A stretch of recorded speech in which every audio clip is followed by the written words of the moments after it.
the notion of eating is extremely important because it has to do with this idea of knowledge, right? I've talked about this notion of knowing as joining ourselves with something, okay? And so there are several images of that in the Bible. One of the images is sexual union. This idea of joining yourself, a man joining himself with his wife, that it is a form of knowledge. Okay, eating is also a form of knowledge. What it is just, you could say it this way: just as a man and his wife are joined together to become one body, okay, so too when you eat, you are making body. You are taking the stuff, taking food, and you are gathering it into yourself, and it becomes your body. Okay, now that becomes an image of knowledge. That is an integration, a manner in which heaven and earth are integrated. Is that the human being, man, as microcosm, as this central point, gathers the food into himself, and it becomes the potential out of which his mind, his thinking, his spirit can then manifest itself in the world. Okay, if you watch some of the videos that I did with my brother Mathieu, he talks about that in those videos as well and explains it quite well. Now, in terms of understanding the specifics of communion, there are several things to understand. Okay, the first is the notion of eating together. Okay, now eating together is a manner in which we participate together in making a body. And so as we sit together and we eat the same thing together, we are, if you will, using the same potential in order to create body. We are becoming one body in that sense. We are in communion in that sense. That is, we are participating in the making of body. Okay, and so that is a good way to understand also a manner in which the idea of Mathieu, in the video we did, he talks about how the notion of how a city, right, it eats people. And so by eating people, right, it integrates all those people into this one identity, and it becomes one thing. It becomes one city. In the same manner, if we sit around a table and we are all eating the same food, it's not exactly the same image, but in a similar manner, we are all joining ourselves together in that body. Okay, and so it is right. So that's let's say the basic idea of why food is such a symbol of knowledge, and why it's related to this notion of eating the fruit of good and evil, which is the fall. Because in the notion of eating the fruit of good and evil, we are eating the fruit, the result of the opposition of good and evil. And by doing that, we are joining ourselves with that. And then, especially in the way that it happened in the story of the fall, it's actually a kind of falling into the body, right? Not that the body is evil, not that the body is wrong, but there's a manner in which we can kind of fall into the body where we forget the higher aspect. We forget the aim, which was the tree of life. We forget this notion of of our higher aspects, and we kind of fall into the body. And that's why all the images of the fall are related to this adding on of body, the adding on of the garments of skin. It's kind of the world becomes hostile, and then also procreation happens after the fall. So all of those images are images which talk about the same thing. This kind of descent into flesh, let's say. Okay, but like I said, it's important to understand that people have been so confused in thinking that somehow the body is bad, or that flesh is bad, or that or that sexuality is bad. None of those things are bad, but they're bad to the extent into which we lose ourselves into them, right? To the extent that we forget our humanity and we become animalistic, we become subject to our own desires, okay? And so we become subject to our body, okay? Now you can see that as much with the belly as with sexual desire, whereas we can lose ourselves in making body. We can become a slave to the making of body, okay? So now that's we kind of have to understand this basic symbolism of eating first before we understand the how it plays itself out afterwards. So now, if you take the notion of eating, so eating is the cause of the fall, eating the fruit of the tree of the knowledge of good and evil, and then so too, eating in the end is also one of the images of salvation. It's one of the images of the undoing, or let's say the transformation of the fall into something higher, into something which actually brings us closer to God.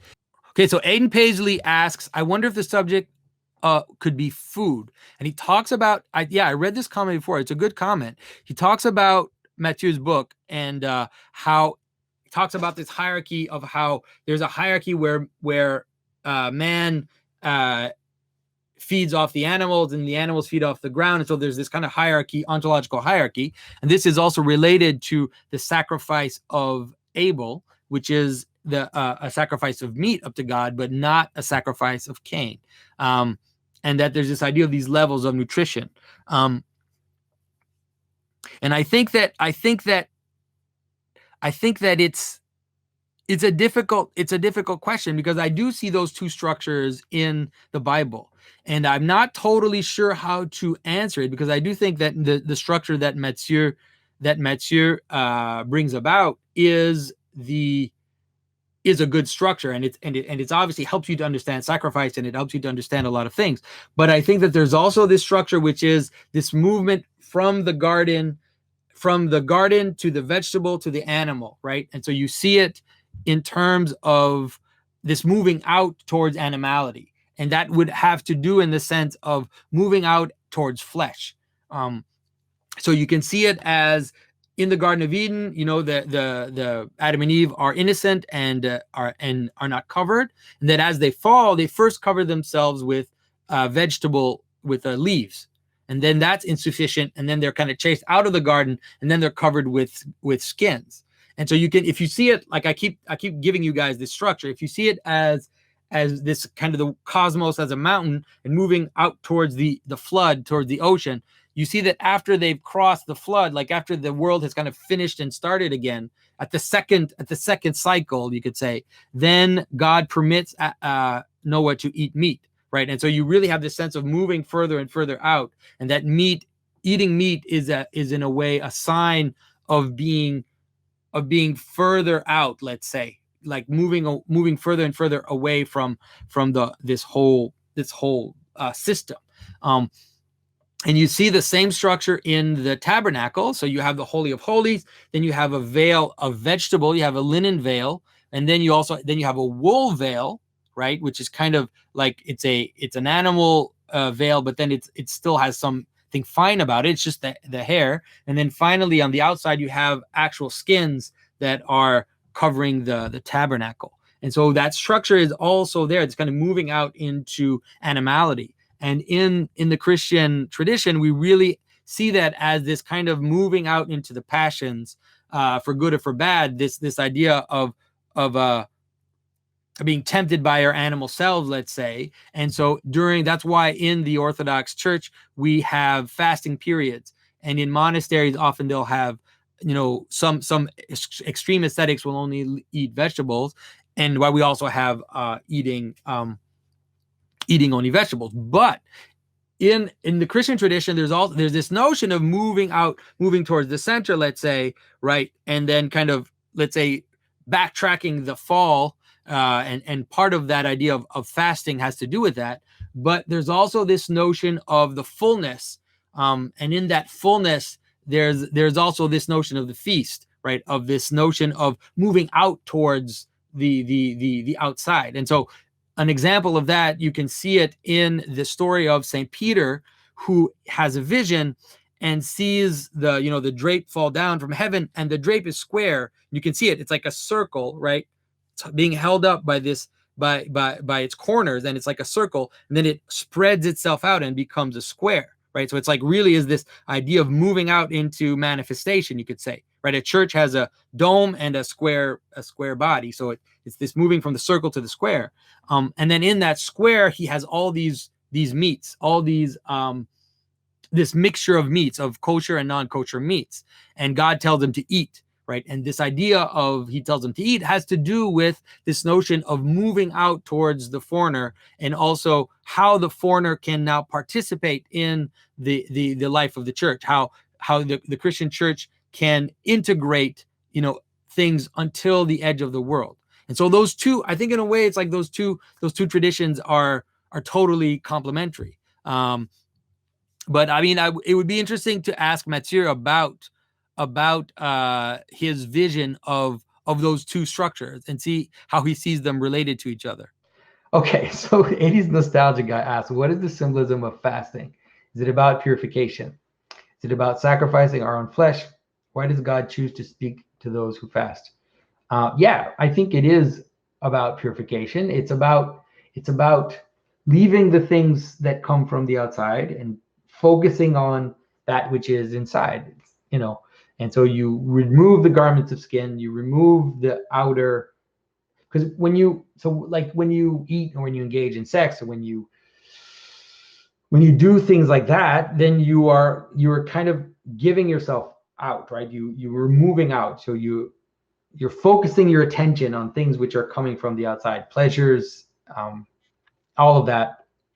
And so fasting is a way to kind of shut off those doors and then try to enter into the middle, into the center. So it is about sacrificing our own flesh, but you don't see it in a moral way.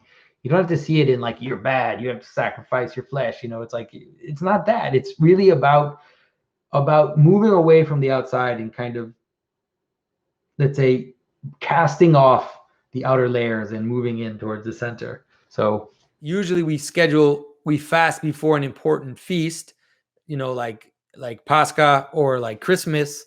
It's as if it's a kind of spiritual discipline, a spiritual preparation in order to fully be able to participate in the, let's say, the glory of the feast, or when you're deliberate about your actions and you're disciplined and you're focused, once you reach your goal, which is the feast, it's going to be it's way more precious than if it was just handed to you. So Norm Grondin asks, can you speak about fasting during Lent and Advent? Yes, if you want to find the rules in the Orthodox Church, there are specific rules for fasting during Advent and Lent. You can also see it as a hierarchy to a certain extent as well, because it's very important to understand that fasting is not, the Church Fathers always insist that the real fasting is the interior fasting. That's the real fasting. You do need to fast exteriorly in terms of certain foods, in terms of certain practices, but you also have to do an interior fast, which is to try to cut yourself away from the passion. So that's very important.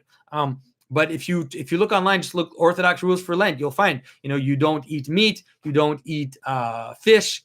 At some point, you don't eat dairy products. You only eat vegetables, and you can also eat some shellfish. And then on Sundays, some traditions, you can eat fish on Sundays. You can have wine on Sundays, no wine during the week. So there are rules that you can follow. And the rules are good because the rules are not from you. They're not something that you choose. They're something that are chosen for you.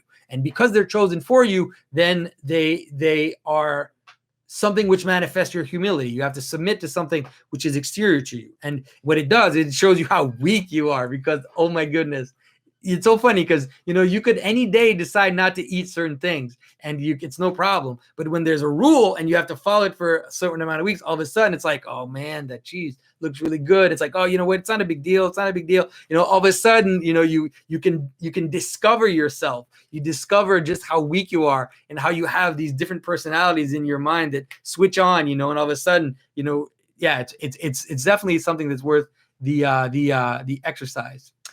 My community is riddled with a tendency in reaction to the idle machine of self-help culture expressed in organic food movement to instead celebrate being seriously indiscriminate about what we put into the body. Yeah. Zero discrimination is supposedly the evidence of true liberation and faith. Well, that's odd. I see truth in this tendency and something deeply bothers me. I consider the purpose of sustaining the body to host heaven and also the meaning to die purposefully. Maybe the blurring of the lines of the category for what is food is a uniquely modern issue. Is it relevant to my question, which I failed to clarify succinctly, that the Desert Fathers went without but did not do the opposite, to put anything in? Yes, exactly. So I would say that there's a difference between fasting and eating anything. Like, there's something, the idea that because it's not important, like because in the sense that because it's more important to focus on spiritual things and all that, the idea that then you could just eat anything is absolutely stupid. Like, it's stupid because eating is a passion. Like, eating is not just a fuel, right? And so it's like you have desires to eat things, and so the idea that you could just eat anything is also showing you that you just give in to your desires. Like, discipline in eating is actually a kind of pointing to spiritual discipline. Like, that's why there's fasting in the church. And so the idea of not eating certain things and not eating all the time or not eating certain quantities is actually very important in order to tame your passions and to tame your body so that you're able to not be focused on it. So someone who says something like, it's only God is important, doesn't matter what you eat, and so he eats anything, you might realize that person is more of a slave of what it is they're eating that they would wish to admit to themselves.